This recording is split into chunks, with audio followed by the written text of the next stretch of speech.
Suppose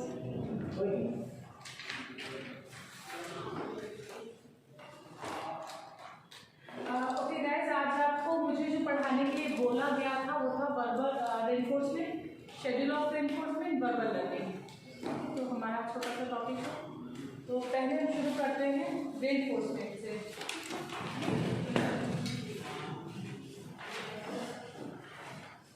reinforcement क्या होता है? Anything that has a tendency to elicit responses, increase the behavior. Increase behavior. और what is reinforcement? It can be anything but desirable thing for an individual, like a chocolate for a baby, or a very good or well done to an adult. Any stimulus which increase the probability of the response in future is called reinforcement. ठीक है? Any stimulus, any verbal command, क्योंकि जब बच्चे होते हैं तो हमें अपना stimulus देना होता है, but every time we cannot afford that stimulus. Every time we cannot afford chocolate. तो धीरे धीरे जो हम अपना stimulus है उसको धीरे धीरे verbal command में shift कर देते हैं। तो any stimulus which increase the probability of desired behavior is called reinforcement. Okay, तो reinforcement का कुछ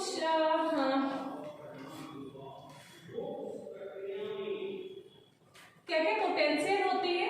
पहले तो है जैसे reinforce डिसाइड हो गया, any stimulus following a response that increase the probability of that responses in future is called reinforcement. तो कुछ इसके इफेक्ट हैं, जैसे पहला reinforcement में मेंटेन द करंट रेट। अगर हम किसी चीज के लिए reinforcement दे रहे हैं तो वो reinforcement उस रिस्पॉन्स का करंट रेट को मेंटेन रखेगा, duration and intensity of response. तो पहला तो can I use blackboard? Yes ma'am. Okay, firstly क्या करता है reinforcement? मेंटेन रखता है। ठीक है, किसी रिस्पॉन्स को बराबर मेंटेन रखता है, उसकी ड्यूरेबिलिटी, उसकी इंटेंसिटी को बराबर मेंटेन रख रहा है। सेकेंडरी क्या कर रहा है? इंक्रीज कर रहा है, इंक्रीज द प्रोबेबिलिटी, उस बिहेवियर की फ्यूचर में होने की प्रोबेबिलिटी को इंक्रीज कर रहा है। थर्डली क्या कर रहा है? Increase the future rate,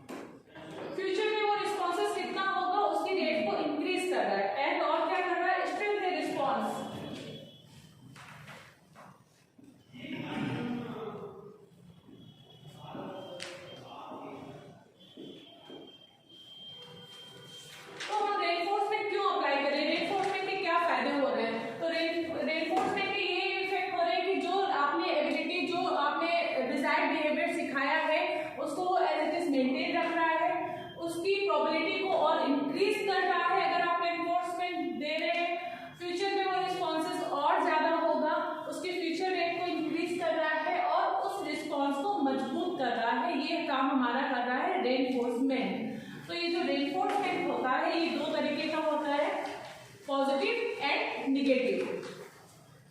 positive reinforcement क्या करता है?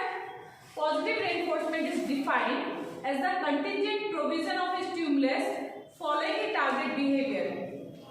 पॉजिटिव रेनफोर्समेंट में एक स्टिमुलस हम लगातार प्रोवाइड कर रहे हैं। आप लोग राइट डाउन कर रहे हो क्या?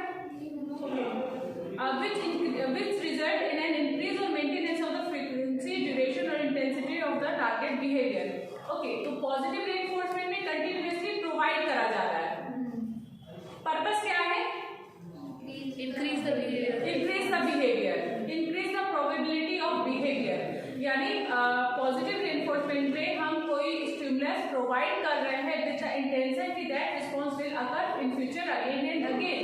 उस रिस्पॉन्स को स्ट्रेंथ करने के लिए, डिजायरेबल बिहेवियर को बढ़ाने के लिए हम बराबर एक स्टिमुलस प्रोवाइड कर रहे हैं। एंड नेगेटिव रेनफोर्समेंट में क्या करना है? Removal of the stimulus. Removal of the stimulus. Very good. Purpose क्या होता है? Increase the behavior. In negative reinforcement, we remove a stimulus to increase the probability of the desired behavior.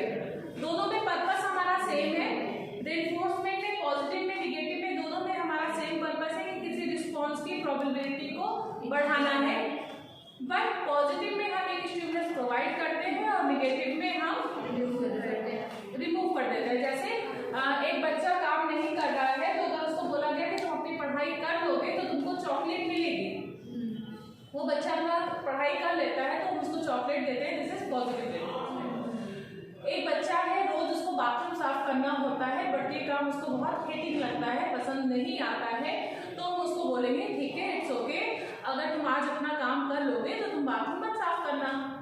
तो हम किसी स्टिमुलस को हटा दिया, हमने रिमूव कर दिया, बट हमारा इंटेंशन क्या था कि जो डिजायर्ड बिहेवियर है स्कूल होमवर्क कंप्लीट करने का वो बढ़े, तो वो नहीं माना चाहता इसलिए उसने वो काम कर लिया। ठीक है, तो ये पॉजिटिव रेनफोर्समेंट, नेगेटिव रेनफोर्समेंट।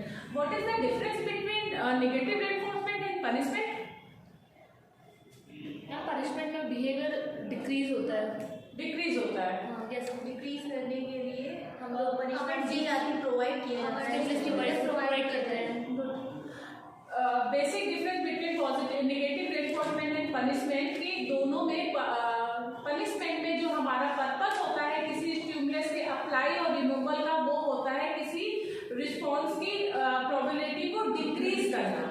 ठीक है, बट रेनफोर्समेंट, नेगेटिव रेनफोर्समेंट में किसी स्टिमुलस को हम रिमूव करते हैं with the intention to increase the probability of that behaviour. This is the basic difference between punishment and negative reinforcement.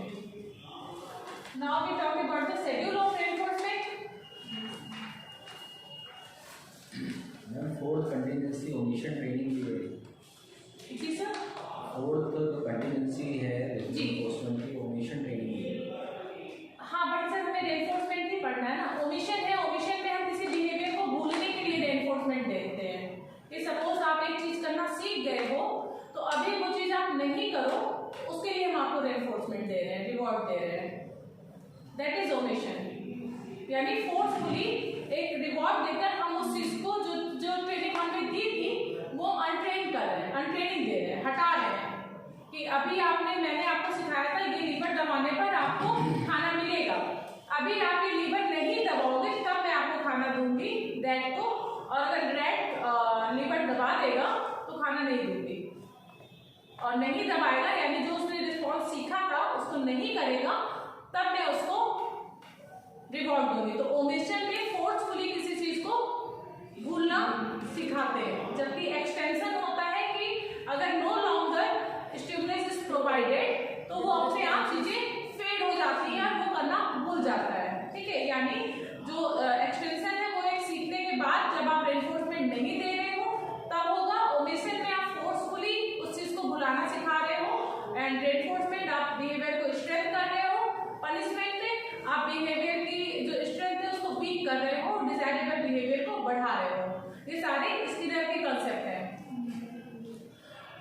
Now we talk about schedule of reinforcement.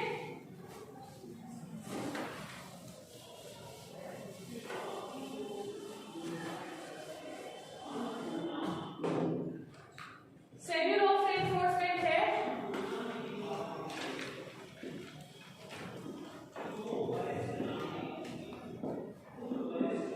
continuous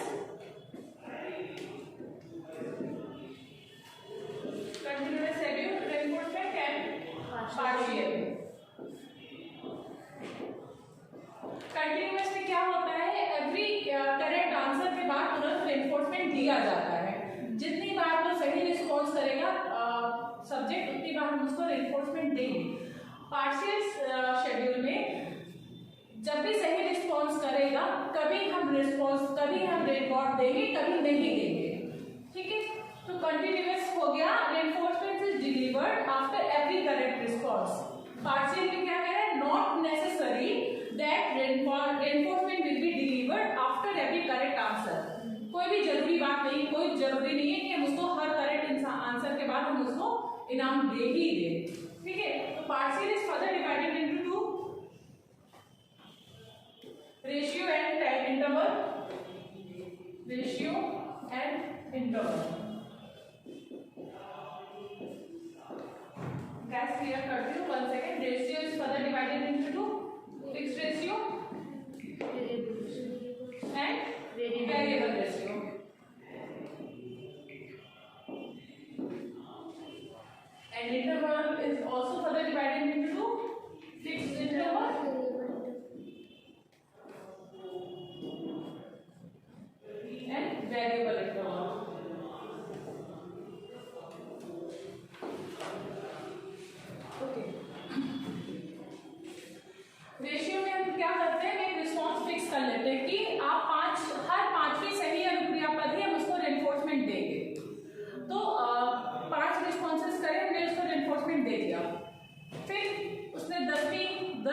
response, 5 के बाद हर 5 में होता है ना, तो जब 10 भी उस पर करेगा फिर 5 करेगा तब हम उसको रेनफोर्समेंट देंगे।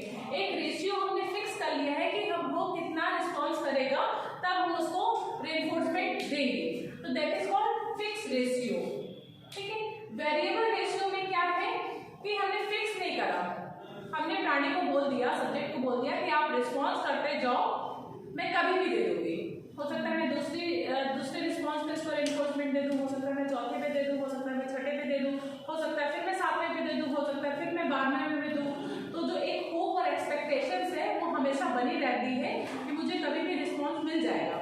बट फिक्स रेशियो में क्या होता है, जैसे 5वीं बार उसको पता है कि हर 5वीं के बाद ही मुझे रेनफोर्समेंट मिलेगा, तो जैसे इसने 5 रिस्पॉन्सेस करे, रेनफोर्समेंट मिल गया, तो उसका जो पैसिविटी है वो थोड़ी देर के लिए बढ़ जाएगी। अभी मिल गया थोड़ा रुको, ठीक है, तो पैसिविटी बढ़ जाएगी। बट पैसिविटी कब बढ़ेगी? जस्ट इमीडिएट आफ्टर जब रेनफोर्समेंट डिलीवर होगा उसके तुरंत बाद पैसिविटी बढ़ जाएगी। बट वेरिएबल में ऐसा नहीं होगा। वेरिएबल में होगा कि मुझे कभी भी रेनफोर्समेंट मिल सकता है, काम करते रहो, तो वो कंटिन्यू अपना काम को कैरी ऑन रखेगा। फिक्स रेशियो में एक चीज हमें देखने को मिलती है, सॉरी वो फिक्स इंटरवल में थी, तो ये क्लियर हो गया आपको? Yes ma'am. जब हम बात करते हैं इंटरव्यू शेड्यूल के बारे में, तो इंटरव्यू शेड्यूल में हम बोल रहे हैं कि fix interval and variable interval. Fix interval में हम क्या बोल रहे हैं कि हर 15 मिनट के बाद मैं इसको इनाम दूंगी, ठीक है, तो हर 15 मिनट के बाद ही इनाम दिया जाएगा।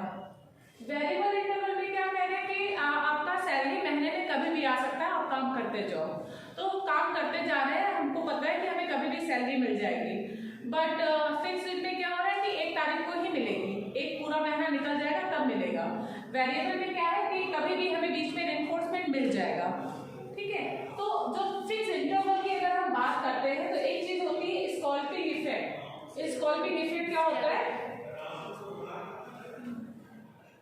एक इफेक्ट होता है स्कॉल्पिंग इफेक्ट, सुना है इसके बारे में? Yes ma'am. क्या होता है ये?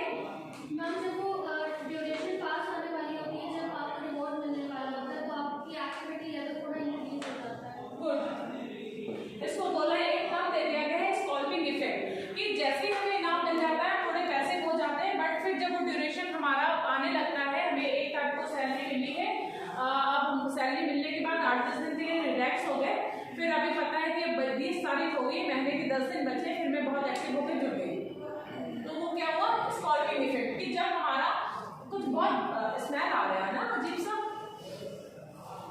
कुछ जब हमारा ड्यूरेशन पास आने लगता है तो हमें तुरंत हमारी जो परफॉर्मेंस है वो बढ़ जाती है, दैट इज कॉल्ड स्कॉल्पिंग इफेक्ट। अभी जो हमारा हाईएस्ट लर्निंग है वो किसमें हो रही है? Variable ratio and variable interval में। क्यों? क्योंकि एक्सपेक्टेशंस हमेशा बनी हुई है, उस एक्सपेक्टेशन और उस होप के चलते हम कंटिन्यूअसली काम करते जा रहे हैं, तो हमारी सबसे हाईएस्ट किसमें बनी हुई है? Variable ratio.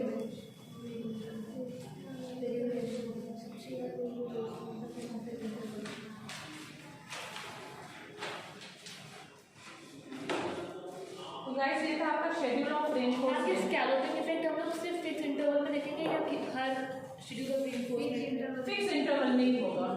फिक्स इंटरवल क्या होता है कि जैसे ही टाइम आता है आपको रेनफोर्समेंट मिल गया कि हर घंटे के आखिरी में मिलेगा, तो 1 घंटा जैसे ही आपको इनाम मिला, आप थोड़ी देर के लिए बैठ गए, फिर आपको लगा कि अभी 1 घंटा खत्म होने वाला है, सिर्फ 15 मिनट रह गए, तो आप फिर से जुट गए काम करने में, क्योंकि आपका रिस्पॉन्सेस काउंट नहीं हो रहा था, सिर्फ टाइम काउंट हो रहा था। तो फिक्स्ड जो स्कॉल्पिंग इफेक्ट है वो हम सिर्फ फिक्स्ड इंटरवल में देखेंगे।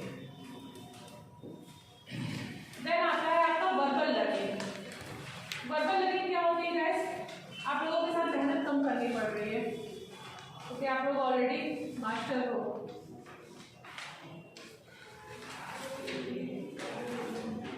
What is verbal learning? Anything that is learned with the command of words or languages. Verbal learning में क्या होता है? Associative learning.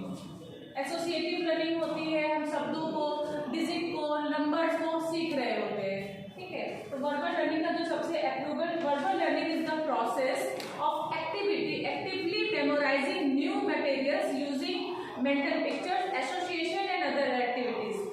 चीजों को मेमोराइज कर रहे हैं, न्यू मटेरियल्स को हम मेमोराइज कर रहे हैं, किस चीजों के चलते, मेंटल पिक्चर्स बनाकर, एसोसिएशंस बनाकर, कनेक्टिविटी बनाकर और दूसरी एक्टिविटीज के चलते हम न्यू मटेरियल्स को मेमोराइज कर रहे हैं। ठीक है, रिपीट कर देगा। verbal learning is the process of actively memorizing new materials using mental picture, associations and other activities.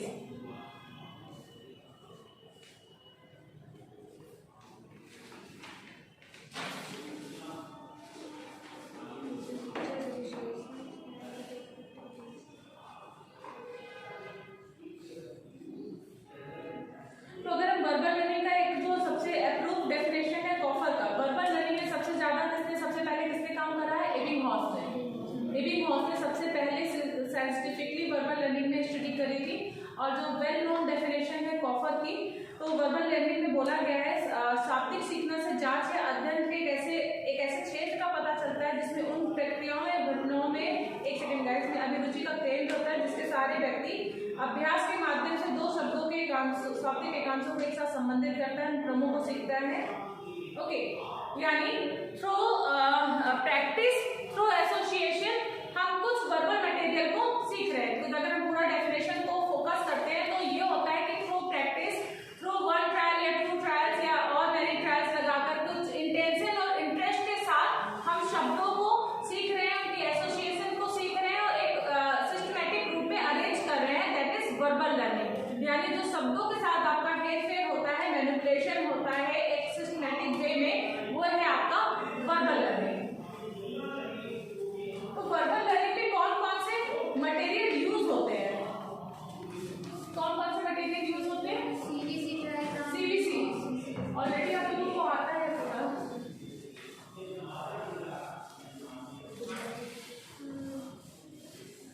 अभी हम लोगों की गाइड में कौन कौन से हैं?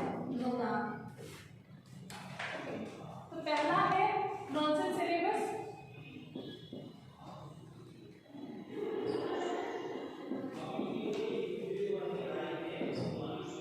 सीबीसी। सीबीसी क्या है? Consonant, vowel and again consonant. तो ये कंप्लीटली नॉनसेंस होना चाहिए, यानी कुछ मीनिंग नहीं बन रहा होना। जैसे वीआईपी, अगर वीआईपी मैंने यहाँ पे लिख देती हूँ तो वीआईपी क्या हो जाता है? एक मीनिंग बन रहा है। ठीक है, तो इस पर सबसे पहले काम किसने करा था? एबिंगहॉस ने। उन्होंने लगभग 2300 नॉनसेंस सिलेबस बनाए थे। तो उन्होंने इसके कुछ रूल्स बनाए थे कि ये क्या रूल्स होने चाहिए। तो पहला उन्होंने रूल बनाया था कि कुछ इस तरीके का हम कंसोनेंट ना, कुछ इस तरीके का नॉनसेंस सिलेबस ना बनाए जिससे हमारा कुछ मीनिंग कैरी हो। जैसे वीआईपी, कंसोनेंट के बीच में वोवल है, बट ये वीआईपी से मीनिंग जनरेट हो रहा है। देन उन्होंने क्या बोला था कि किसी भी वोवल का आखिरी अक्षर और दूसरे वोवल का शुरुआती वाला अक्षर नॉनसेंस वर्ड का एक नहीं होना चाहिए। जैसे मान लीजिए मैंने यहाँ लगाया वीआईपी, या मैंने लिखा बिग, फिर मैंने लिख दिया डक्स। ठीक है, तो ये दोनों सेम नहीं होने चाहिए। क्यों? अगर ये दोनों सेम होंगे तो क्या होगा? एसोसिएशन हो जाएगा। तो एसोसिएशन होगा तो उससे हमारी लर्निंग है वो इन्फ्लुएंस होगी। थर्ड उन्होंने क्या बनाया कि जो ये बीच का हम वोवल चूज करते हैं ये भी लगातार सेम नहीं होना चाहिए। जैसे BU के PUL, ठीक है, तो DU के तो एक हो जाता है ना, बीच में तो U है, इधर उधर का याद रखो। तो यहाँ पे भी एसोसिएशन बढ़ रहा है, तो इसको भी इन्होंने रॉन्ग बताया। तो इन्होंने नॉनसेंस सिलेबस के कुछ रूल्स बताए कि पहला तो इन्होंने ये बताया कि कुछ मीनिंगफुल एसोसिएशन नहीं होना चाहिए। देन लास्ट का अक्षर और दूसरे की शुरुआत का अक्षर सेम नहीं होना चाहिए। फिर थर्डली इन्होंने बताया कि जो बीच में हम वोवल यूज करते हैं वो भी कंटिन्यूअसली 2 या 3 में एक नहीं होना चाहिए। ये हो गया सीबीसी। फिर सीबीसी को कुछ मॉडिफाई करा गया, क्योंकि सीबीसी को मॉडिफाई करके कर दिया गया सीसीबी। कुछ लोगों ने सीसीबी कर दिया, 2 कंसोनेंट देन वोवल। फिर एक तो दूसरा मटेरियल आया इनका, वो था सीसीसी डायग्राम।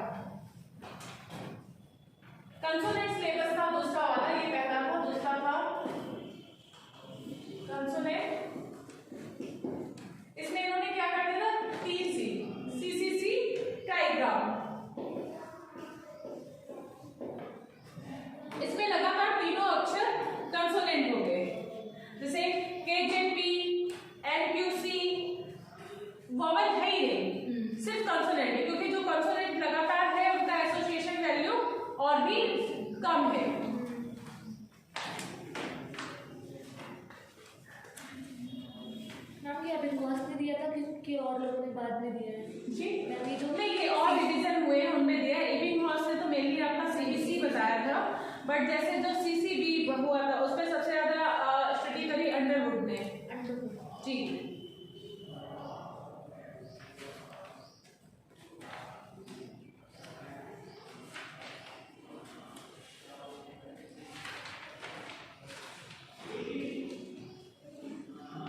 इसमें जो ये ट्रिपल सी डायग्राम जो बना है इसमें भी इन्होंने कुछ रूल्स बताए हैं। उन्होंने क्या रूल्स बताए हैं कि पहला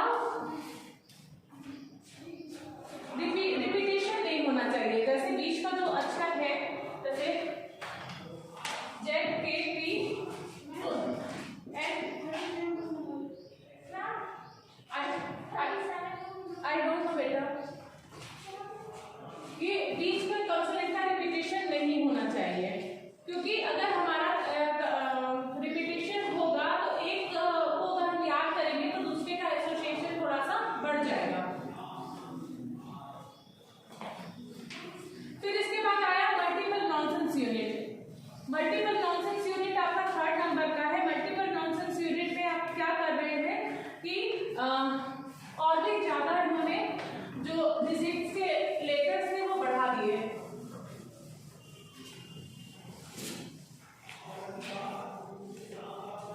देखिए जब रिसर्च होता है ना तो आप कुछ रिसर्च करते हो, ठीक है, तो अगर आपके रिसर्च में कोई कमी निकालता है तो वो चीजें अच्छी होती है। क्यों अच्छी होती है?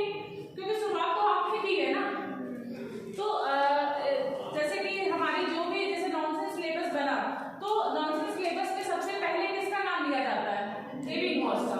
जबकि उसके बाद जितने भी काम हुए, कभी अंडरवुड ने करा, कभी किसी और ने करा, कभी किसी और ने करा, उतना हमको याद नहीं है, हमको सिर्फ एबिंगहॉस याद है, क्योंकि पहला चीज उन्होंने शुरू करी। जब उन्होंने एक चीज बना दिया तो बाकी लोगों को कमी तो इसलिए दिखी ना क्योंकि वो हमारे सामने है। अगर वो सामने ही नहीं होते, नॉनसेंस सिलेबस हम कुछ बनाते नहीं तो आप इसमें कमी निकालते। तो ये जो क्रिटिक्स हैं इनका भी बहुत ज्यादा रोल होता है, बट इसमें कमी निकाल रहे हैं इट्स मींस ये नहीं हो गया कि वो पूरा कंप्लीटली बेकार हो गया, क्योंकि उस कंसेप्ट का ओरिजिन तो मेनली उन्होंने ही करा ना। तो अगर आप रिसर्च करते हो और आपकी रिसर्च में कोई कमियां गिनाता है तो इसलिए गिना रहा है ना कि आपने एक काम शुरू करा। तो जो रिसर्च की जो कमियां क्रिटिसाइज होते हैं उनको हमेशा हमें बहुत पॉजिटिवली लेना है एज ए रिसर्च स्कॉलर। ये चीज सोच के रखिए, और अगर आपको काम की कमियां लगे कि ये कमी है, अगर जनरली सबको दिख रही है, तो अगर इस कमी को मैं अडॉप्ट कर लूंगा तो मेरा रिसर्च और भी बूस्ट हो जाएगा। क्योंकि हम इंसान एक है, जब हम टारगेट करते हैं तो हमारा जितना एनर्जी हम फोकस कर देते हैं, बट कोई दूसरा उसको दूसरे पर्सपेक्टिव से देखता है, वो अपना नजरिया भी डाल रहा है। इंटेंशनली कमी निकाल ले इट्स ओके, बट आपको लग रहा है कि हाँ दम है, जो बात उन्होंने बोली, जो क्रिटिसाइज मुझे कर रहा उसमें क्वालिटी है, तो उनके लिए आपको बहुत पॉजिटिव रहना है, ठीक है। और अगर हो सके तो आप उसको इंक्लूड कर लो। इसीलिए जब आप सिनॉप्सिस बनाते हो तो डीन ऑफिस में, यूनिवर्सिटी में प्रेजेंटेशन होता है। क्यों होता है? क्योंकि डिफरेंट स्कॉलर्स होते हैं जो आपको कमियां बताएंगे। अगर मान लीजिए कोई कमी नहीं निकली तो आप खुश हो जाओगे कि कोई कमी नहीं निकली, तो 2 रीजन हो सकते हैं। पहला तो या तो आपने बहुत परफेक्ट करा है, दूसरा हो सकता है कि किसी ने ध्यान नहीं दिया है।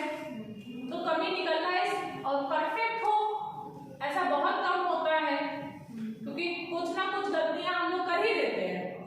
तो हो गया सिनॉप्सिस प्रेजेंटेशन की होना है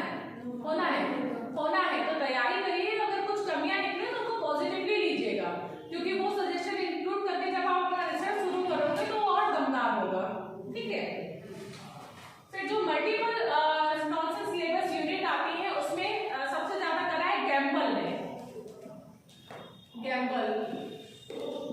इन्होंने क्या करा? 4 लेटर का बनाया। 4 लेटर से इन्होंने जो बनाया है उसको बोला है टेट्राग्राम। जैसे TAUX, ठीक है। फिर इन्होंने 5 लेटर का बनाया, उसको बोला पेंटाग्राम।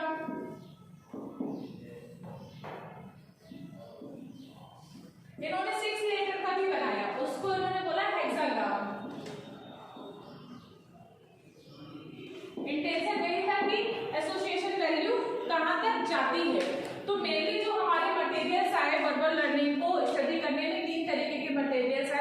नॉनसेंस आया जिसको बोला गया सीबीसी, जिसमें आखिरी में कुछ करेक्शन हुए और उसको बोल दिया गया कि सीबीसी में थोड़ा सा हमारा एसोसिएशन वैल्यू जा रहा है तो इसको हटाकर हम सीसीबी कर देते हैं। फिर जो दूसरा आया वो कंप्लीटली कंसोनेंट आया जिसमें ट्रिपल सी डायग्राम रखा गया कि अगर हम तीनों कंसोनेंट कर देंगे तो जो हमारी एसोसिएशन वैल्यू है वो और कम हो जाएगी। फिर थर्ड आया मल्टीपल में सबसे ज्यादा काम करा गैम्बल ने। इन्होंने 4 के बनाए जिसको उन्होंने बोला टेट्राग्राम, 5 लेटर बनाए जिसको उन्होंने बोला पेंटाग्राम, 6 के बनाए जिसको इन्होंने बोला हेक्साग्राम। ठीक है, आप सबको हो सकता है बोरिंग लग रहा हो, बट ये सब करने में इनको कई रातों में इनकी नींद खोई होगी, तब जाके ये वर्बल लर्निंग को ऑर्गेनाइज कर पाए। ठीक है, बहुत कोई भी थ्योरी अगर हमारे सामने आती है, अभी आप रिसर्च करोगे तो पता चलेगा कि कितना एफर्ट्स डालना होता है तब जाकर एक थ्योरी बनती है, क्योंकि थ्योरी ऐसे नहीं होती कि रात में सोई सुबह मुंह धोकर उठकर आपके सामने खड़ी हो गई, है ना। ये बहुत दिनों की मेहनत आपका कैरी कर कर जाता है तब एक थ्योरी के रूप में हमारे सामने आता है। तो ये इस पर मल्टीपल में पर सबसे ज्यादा किसने काम करा है, गैम्बल ने। तो ये 3 तरीके के मटेरियल थे। इसमें कोई ऐसा कंसोलिडेटेड फाइंडिंग है क्या, जैसे कि सीसीबी जब आया तो जो रिसर्च करी गई तो ये देखा गया कि सीबीसी के इक्वली इफेक्टिव मॉडल्स ऑपरेंडी है सीसीबी। जैसे मैंने इनके बारे में नहीं पढ़ा है, गैम्बल और टेट्राग्राम या पेंटाग्राम, हेक्साग्राम, तो क्या ऐसी कोई कंसोलिडेटेड फाइंडिंग्स हैं कि this is far better than the trigrams, ऐसा कुछ मैम? मैंने इनको ये देखा था कि एसोसिएशन वैल्यू कितनी है, कितनी ड्यूरेबिलिटी रहती है, कितनी इंटेंसिटी रहती है। जैसे 3-3 वाला है तो 3-3 में जो हमारा इंटेंसिटी था और ड्यूरेबिलिटी था वो ज़्यादा था। अभी अगर हम हेक्सागॉन की बात करेंगे, हेक्साग्राम की बात करेंगे तो ऑफकोर्स हमारा उतना ड्यूरेबिलिटी नहीं होगा। फिर अगर आप याद रख पाते हो तो यू विल बी जीनियस। ठीक है मैम, ये हेक्साग्राम को हम बेसिकली किस स्कीम से ऑर्गेनाइज करेंगे? 6 अल्फाबेट हमें लेने हैं जी। तो 6 अल्फाबेट में स्कीम क्या क्या क्या होगी, सी सी वी वी बी सी या ऐसा कुछ? सर ऐसा तो इन्होंने फिक्स नहीं करा है, इन्होंने सिर्फ साइज पर फोकस करा है। जैसे इन्होंने 2 वॉवल भी ले लिए हैं, ठीक है। जैसे इनका जो पैटर्न है, इनका जो टेट्राग्राम का पैटर्न रहा है, ऐसा वो ये रहा है सी वी देन वी सी, ठीक है।